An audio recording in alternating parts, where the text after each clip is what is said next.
Alpha Blondy, one of the most influential reggae artists to emerge from Africa. Known for his powerful music and messages of peace and unity, Alpha Blondy has become a symbol of reggae's global reach and its ability to transcend cultural and national boundaries. This exploration of Alpha Blondy's life, career, and impact will offer a profound understanding of his contributions to music and society. Born Seydou Kone on January 1, 1953, in Dimbokro, Côte d'Ivoire, Alpha Blondy has carved out a space as one of the most important international reggae artists. Singing in multiple languages including Diola, French, English, and Arabic, Blondy's music speaks to a global audience, addressing socio-political issues and advocating for peace and reconciliation. The first son of a family of 8 children, Seydou Kone was raised by his grandmother in an environment described by him as among elders, which was to have a big impact on his career. In 1962, Alpha Blondy joined his father in ODN, where he spent 10 years, attended St. Elizabeth High School, and was involved in the Ivory Coast students' movement. He formed a band in high school, but this affected his schooling and he was expelled for poor attendance. His parents sent him to study English in Monrovia, the capital city of Liberia, in 1973. He spent 13 months there and then moved to the United States to improve his English.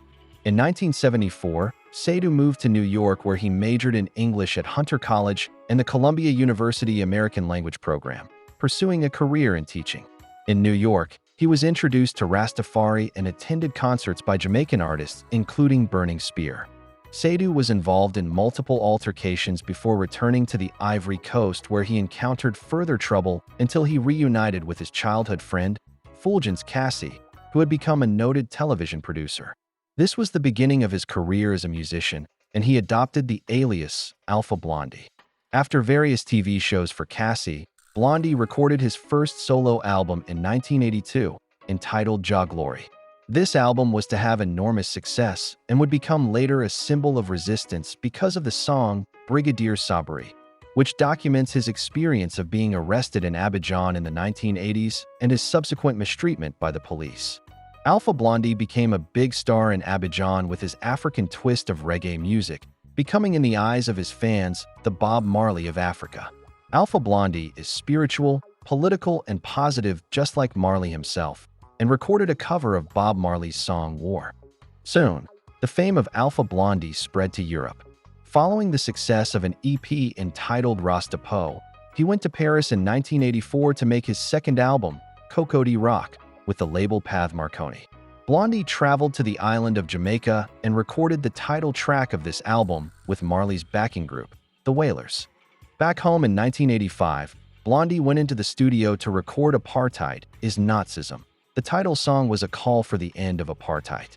In 1986, he recorded Jerusalem at Tough Gong Studios in Jamaica, again with the Wailers featuring legendary Aston family man Barrett.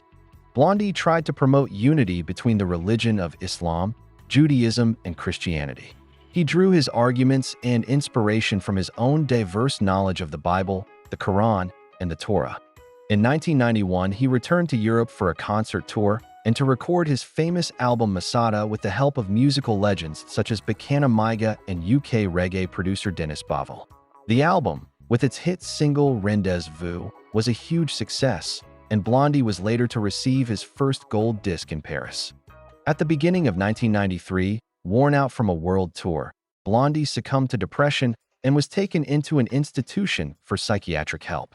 But as his health recovered, he recorded the album Dieu, on which he appears more spiritual and religious, on tracks such as Heal Me, about his illness and recovery. Blondy's psychiatric treatment continued, but on December 10, 1994, he was back with the festival in memory of President Houphouët, and later he made his European comeback at a storming concert at Le Zénith in Paris.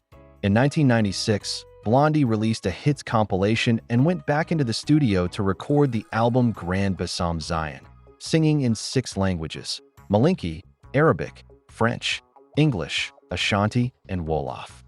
After 2 more years in Paris, Blondy returned to his homeland in 1998 with a new album, The Prophet.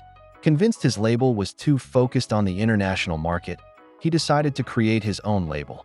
Since then, he has recorded albums and singles, such as Yitzhak Rabin, in memory of the Israeli Prime Minister who was assassinated in 1995.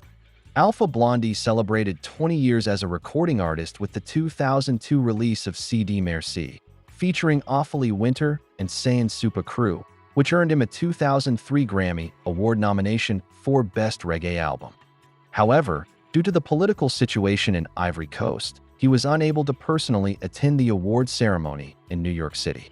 In an unprecedented move, the Grammy Awards permitted him to send a representative in his place of honor. Alpha Blondy was born to a Muslim father and a Christian mother, and was brought up by a grandmother who taught him to love everyone.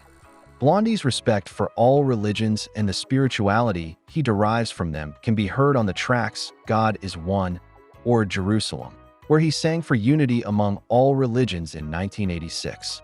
Alpha Blondy's journey through the world of reggae is a testament to the power of music as a force for change.